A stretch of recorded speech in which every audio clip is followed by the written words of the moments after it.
EFM paper पढ़ रहे हैं हम। Indian banking and financial system, भारतीय बैंकिंग एवं वित्तीय व्यवस्था। इसमें आज हम चैप्टर पढ़ रहे हैं बैंकर और ग्राहक के मध्य संबंध, relationship between banker and customer. Banker और ग्राहक के मध्य बहुआयामी संबंध होते हैं। कभी बैंक बेली के रूप में काम करता है तो कभी ट्रस्टी, और कभी वह ग्राहक के एजेंट के रूप में कार्य करता है। बैंकर और ग्राहक के मध्य संबंध दो प्रकार के हो सकते हैं, जिन्हें हम नीचे टेबल के द्वारा देख सकते हैं। सामान्य संबंध और विशेष संबंध। सामान्य संबंध जनरल रिलेशनशिप, जिसमें आता है ऋणदाता एवं ऋणी के रूप में बैंकर, प्रन्यासी के रूप में, अभिकर्ता के रूप में और परामर्शदाता के रूप में। विशेष संबंध में बैंकर के अधिकार और बैंकर का दायित्व के बारे में हम पढ़ेंगे। तो सबसे पहले पढ़ते हैं हम जनरल रिलेशनशिप या सामान्य संबंध। सामान्य संबंध में फर्स्ट है ऋणदाता एवं ऋणी का संबंध, relationship as creditor and debtor. Bank और ग्राहक के मध्य सबसे महत्वपूर्ण संबंध ऋणी और ऋणदाता का होता है। जब ग्राहक बैंक में धन जमा कराता है तो बैंक को इस धन का इच्छा अनुसार उपयोग करने का अधिकार मिल जाता है। ऐसी स्थिति में बैंक ऋणी और ग्राहक ऋणदाता होता है। इसके विपरीत जब ग्राहक अपने खाते में जमा राशि से अधिक राशि निकालता है, अर्थात अधिविकर्ष की सुविधा प्राप्त करता है, तो वह बैंक ऋणदाता तथा ग्राहक ऋणी होगा। तो वास्तव में बैंक और ग्राहक में कौन ऋणदाता है और कौन ऋणी, यह ग्राहक के खाते में बैलेंस की स्थिति पर निर्भर करता है।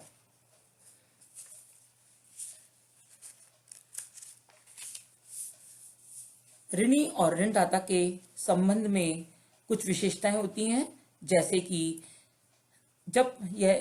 कि बैंक ग्राहक को बिना मांगे जमा राशि लौटाने को बाध्य नहीं है। सामान्यतः ग्राहक को भुगतान का आदेश बैंक की उसी शाखा पर प्रस्तुत करना होता है जिसमें उसका खाता है। इसके अतिरिक्त उसे अपना यह आदेश बैंकिंग कार्य की अवधि में ही प्रस्तुत करना होता है और कार्य अवधि के पश्चात प्रस्तुत आदेशों का भुगतान करने के लिए बैंक बाध्य नहीं होते। इसी प्रकार बैंकिंग अधिनियम के अनुसार जमाकर्ता अपनी जमा राशि का भुगतान निर्धारित प्रपत्रों एवं विधि के माध्यम से ही कर सकता है। भारतीय समय सीमा अधिनियम के अनुसार साधारण ऋण प्रस्विंदा में 3 वर्ष की अवधि का जो नियम है वो ऋण देने की तिथि से लागू होता है और बैंक तथा ग्राहक के दायित्व भी पारस्परिक होते हैं। तो इस प्रकार से ऋणदाता और ऋणी के रूप में बैंकर के मध्य रिलेशनशिप होती है। सेकंड इसमें प्रन्यासी के रूप में बैंकर एज ट्रस्टी। बैंक ग्राहकों का धन, बहुमूल्य प्रपत्र और अन्य महंगी जो वस्तुएं हैं वो सुरक्षा के हेतु रखते हैं। इन वस्तुओं का स्वामित्व तो ग्राहक का होता है पर अधिकार बैंक के पास रहता है। बैंक का उन वस्तुओं को सुरक्षित रखने में वे मांगने पर वापस लौटाने का दायित्व होता है। वह एक प्रन्यासी एवं निक्षेप ग्रहीता के रूप में भी कार्य करता है। थर्ड है अभिकर्ता के रूप में बैंकर एज एजेंट। बैंकर और ग्राहक का एक अन्य संबंध अभिकर्ता एवं प्रदान का भी होता है। वर्तमान समय में बैंक अपने ग्राहकों को अभिकर्ता या एजेंट के रूप में बहुत सारी सुविधाएं प्रदान करते हैं, जैसे ग्राहक के चेकों, प्रतिज्ञा पत्रों, विनिमय बिलों आदि का भुगतान प्राप्त करते हैं। ग्राहक के ऋण पत्रों पर ब्याज, लाभांश, ऋण की राशि, मकान का किराया आदि वसूल करते हैं। इसी के साथ ग्राहक की ओर से ऋणों की किस्तें, ब्याज, चंदा, किराया, बीमा की किस्तें आदि का भी भुगतान करते हैं। ग्राहक के धन का एक स्थान से दूसरे स्थान को ट्रांसफर करते हैं। ग्राहक की ओर से प्रतिभूतियों को क्रय विक्रय करते हैं और ग्राहक के आदेशानुसार उनके लिए अनेक कार्य भी करते हैं। तो इस प्रकार से एजेंट के रूप में जो बैंक है वो बहुत सारे कार्य करता है। नेक्स्ट इसमें परामर्शदाता के रूप में बैंकर एज एडवाइजर। बैंक अपने ग्राहक को उनकी आर्थिक समस्याओं पर समय समय पर सलाह भी दे सकते हैं। ग्राहक यदि बैंक की सलाह के आधार पर कार्य करता है तो बैंक पर इस संबंध में बड़ा उत्तरदायित्व आ जाता है। बैंक को बड़ी सद्भावना, ईमानदारी और ग्राहक के हितों की सुरक्षा को ध्यान में रखकर ही सलाह देनी चाहिए, अन्यथा उसे उत्तरदायी ठहराया जा सकता है। विभिन्न प्रकार के खातों के संबंध में बैंकर और ग्राहक के जो मध्य संबंध है वो विशिष्ट होते हैं। चालू खाते के बारे में यदि हम बात करें तो जब ग्राहक के खाते में जमा शेष हो तो बैंक का ऋणी तथा ग्राहक ऋणदाता होता है। इसके विपरीत यदि नाम शेष है तो ग्राहक ऋणी और बैंकर ऋणदाता हो जाता है। ऋण खाते की यदि हम बात करें तो इसमें बैंकर ऋणदाता और ग्राहक ऋणी होता है। नेक्स्ट इसमें विशेष संबंध। अब हम इसमें विशेष संबंध के बारे में हम बात करेंगे कि बैंकर और ग्राहक के मध्य कौन कौन से विशेष संबंध होते हैं। उसमें इसके संबंध को हम दो तरीके से देख सकते हैं। पहला है बैंकर के अधिकार और दूसरा है बैंकर का दायित्व। सबसे पहले पढ़ेंगे हम बैंकर के अधिकार। बैंकर को अपने ग्राहकों के विरुद्ध 4 प्रकार के अधिकार प्राप्त होते हैं, जिसमें है ग्रहणाधिकार, भुगतानों के नियोजन का अधिकार, प्रतिसाद का अधिकार और ब्याज, कमीशन, प्रभार आदि की वसूली का अधिकार। सबसे पहला इसमें ग्रहणाधिकार या राइट ऑफ लियन। बैंकिंग शब्दावली में ग्रहणाधिकार दूसरे व्यक्ति की संपत्ति को उस समय तक रोके रखने का अधिकार है जब तक कि दूसरा व्यक्ति उस ऋण का भुगतान न कर दे। और इस प्रकार ग्रहणाधिकार का आशय उस अधिकार से है जिसमें ऋणदाता को ऋणी की संपत्ति को उस समय तक रोके रखने का अधिकार होता है जब तक कि ऋणी ऋण की संपूर्ण राशि को चुका नहीं देता। और यहाँ पर ग्रहणाधिकार की विशेषताएं कौन कौन सी हो सकती हैं, जैसे कि बैंक ग्राहक की उस संपूर्ण जमा राशि को रोके रख सकता है जो ग्राहक ने बैंक में जमा कराई है। इसी प्रकार संग्रहित राशि को भी बैंक रोक सकता है। इसी के साथ बैंक गर्भित जो बंधक के अंतर्गत इन प्रतिभूतियों को बेचकर बैंक अपना ऋण भी वसूल कर सकता है। और यदि ऋण चुकाने के बाद भी ग्राहक संबंधित प्रतिभूतियां छोड़ देता है या प्रतिभूतियों को बेचकर ऋण का भुगतान प्राप्त कर लेने के बाद भी कुछ राशि बैंक के पास बच जाती है और ग्राहक उस राशि को वापस नहीं मांगता, तो ऐसी परिस्थिति में बैंक इन पर ग्रहणाधिकार का उपयोग कर सकता है। इसी के साथ बैंक केवल उन संपत्तियों पर ही ग्रहणाधिकार का उपयोग कर सकता है जो उसके पास बैंकर की हैसियत से रखी गई हैं। और सामान्य ग्रहणाधिकार के लिए अलग से अनुबंध या किसी समझौते की आवश्यकता नहीं होती। बैंक को यह अधिकार भारतीय अनुबंध अधिनियम की धारा 171 में गर्भित अधिकार के रूप में यह दिया गया है। नेक्स्ट इसमें भुगतानों के नियोजन का अधिकार, right to appropriation of payments. यदि किसी ग्राहक के किसी बैंक की एक ही शाखा में कई खाते हों तथा उसने भिन्न भिन्न तिथियों में ऋण लिया हो तो उसके द्वारा जमा कराई गई राशि के विनियोजन की समस्या भी कई बार उत्पन्न हो जाती है। ऐसी स्थिति में बैंक को उस राशि का ग्राहक के आदेशानुसार ही नियोजन करना होगा। यदि ग्राहक कोई निर्देश नहीं देता है तो बैंक को यह अधिकार होगा कि वह जमा की गई रकम को अपने विवेक के अनुसार समायोजित कर ले।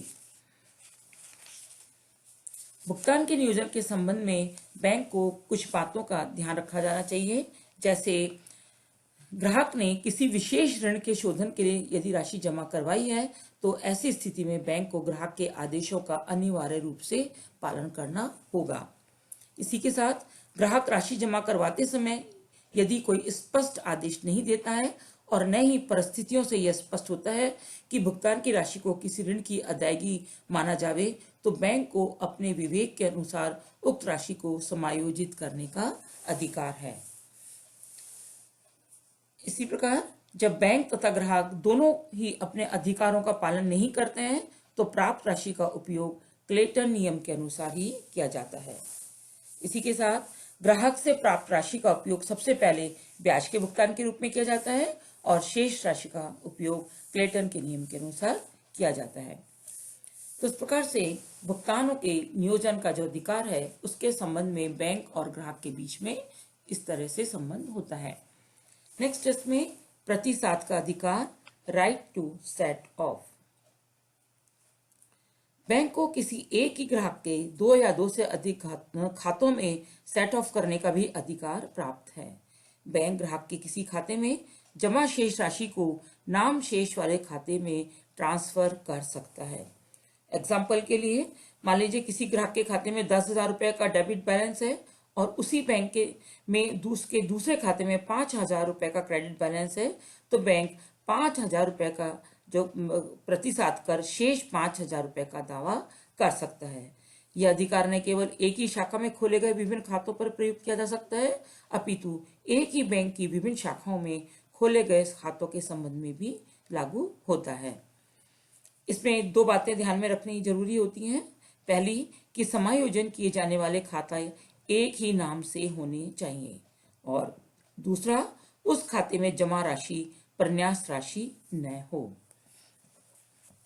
और समायोजन का जो ये अधिकार है ये केवल विद्यमान ऋणों पर ही लागू होता है, न कि भविष्य में उत्पन्न होने वाले दावों के विरुद्ध। नेक्स्ट इसमें ब्याज, कमीशन, प्रभार आदि की वसूली का अधिकार, right to charge interest, commission etcetera. एक ऋणदाता के रूप में बैंकर को ग्राहक को दिए गए ऋणों पर ब्याज लेने का भी गर्भित अधिकार प्राप्त होता है। ग्राहक द्वारा दिए ब्याज को उसके खाते में डेबिट लिख दिया जाता है, और बैंक चालू खाता रखने वाले ग्राहकों को दी जाने वाली सेवाओं के बदले में शुल्क वसूल करते हैं। बैंक अपने ग्राहकों को दी जाने वाली अन्य सेवाओं पर भी मामूली सा या कुछ या मात्रा के रूप में कुछ व्यय भी वसूल कर सकते हैं। नेक्स्ट आता है इसमें बैंक कर का दायित्व, बैंकर्स ऑब्लिगेशंस या obligations of a banker. Banker व ग्राहक के संबंधों के बीच जहां बैंक के अधिकार हैं वहां उसके उत्तरदायित्व भी हैं, जिनका निर्वाह बैंक को करना पड़ता है। बैंकों के कौन कौन से उत्तरदायित्व हैं, जिसमें फर्स्ट है चेक के भुगतान करने का दायित्व, ऑब्लिगेशन टू ऑनर चेक्स। सामान्य व्यवहार में अपने ग्राहक के चेकों का भुगतान करना बैंकर का कानूनी दायित्व है, और एक बैंक निम्नलिखित शर्तें पूरी होने पर अपने ग्राहक के चेक का भुगतान करने के लिए बाध्य होता है। जैसे फर्स्ट टेस्ट में कि पर्याप्त यदि धनराशि जमा होने पर ही बैंक का विनिमय साध्य विलेख अधिनियम की धारा 31 के अनुसार ग्राहक के चेकों का भुगतान करने का दायित्व बन जाता है। इसी प्रकार यदि बैंक अधिविकर्ष की सुविधा परंपरा के रूप में ग्राहक को देता आ रहा है तो बैंक बिना पूर्व सूचना के बैंक का चेक का अनादरण नहीं कर सकता। इस संबंध में यह भी उल्लेखनीय है कि बैंक का दायित्व तभी उत्पन्न होता है जब संदर्भित चेक पूर्ण हो, उचित समय पर तथा उचित अवधि में उचित स्थान पर भुगतान के लिए प्रस्तुत किया गया हो तथा कोई कुर्की आदेश न्यायालय द्वारा जारी नहीं किया गया हो। यदि बैंक किन्हीं वैध कारणों के बिना जानबूझकर अथवा भूल से यदि चेक को डिसऑनर्ड कर देता है तो इसके परिणाम स्वरूप ग्राहक को हुई हानि या क्षति की पूर्ति करने की जो जिम्मेदारी है वो भी बैंक की होती है। नेक्स्ट इसमें खातों की गोपनीयता का दायित्व, obligations to maintain secrecy of accounts. Banker का यह भी दायित्व है कि वह अपने ग्राहकों के खातों के बारे में कोई भी जानकारी किसी भी तीसरे पक्षकार को प्रकट न करे, और यह सुनिश्चित करने के लिए ऐसी कोई भी जानकारी लेखा पुस्तकों से बाहर न जा पाए सभी आवश्यक पूर्वापाय भी करे और सावधानी भी रखे। लेकिन कुछ ऐसी स्पेशल परिस्थितियां होती हैं जिसमें बैंक ग्राहक के खाते के संबंध में जानकारी दे सकते हैं। ऐसी कौन कौन सी स्पेशल परिस्थितियां हो सकती हैं? जैसा हो सकता है कि कई बार कोर्ट के द्वारा बाध्य किए जाने पर बैंक अपने किसी ग्राहक के खाते की स्थिति के बारे में जो ऑथोराइज्ड ऑफिसर है उसको अवगत करा सकता है। इसी के साथ यदि बैंक के किसी ग्राहक पर आयकर अधिकारी यदि उसके बारे में कोई सूचना प्राप्त करता है, जानना चाहता है, तो वह आयकर अधिकारियों को भी सूचना बैंक दे सकता है।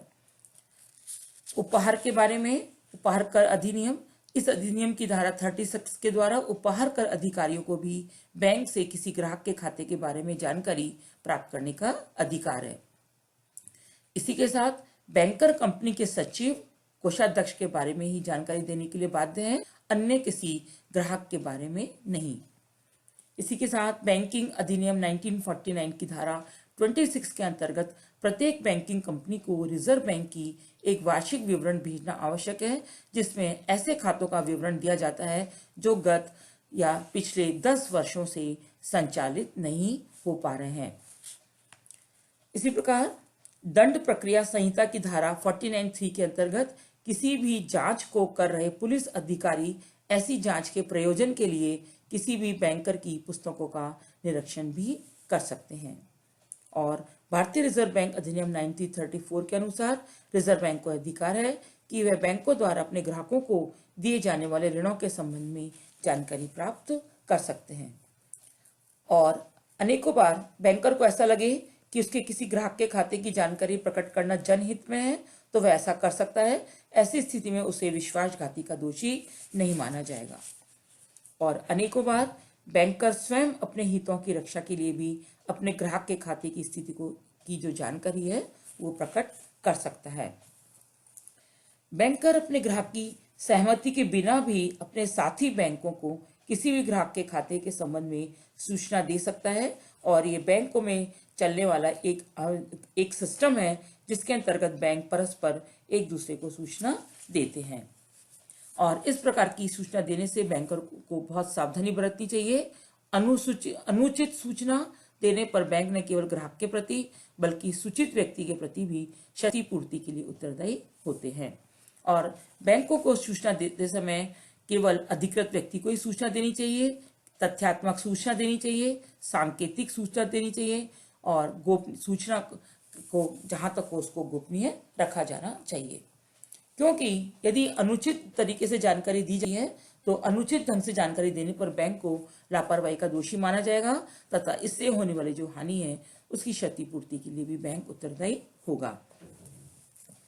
तो इस प्रकार से बैंकर और ग्राहक के मध्य जो संबंध है वो अनुबंध प्रकृति के होते हैं और अनुबंध भंग करके इन संबंधों को भी समाप्त किया जा सकता है। तो ये पढ़ा आज हमने बैंकर और ग्राहक के मध्य संबंध।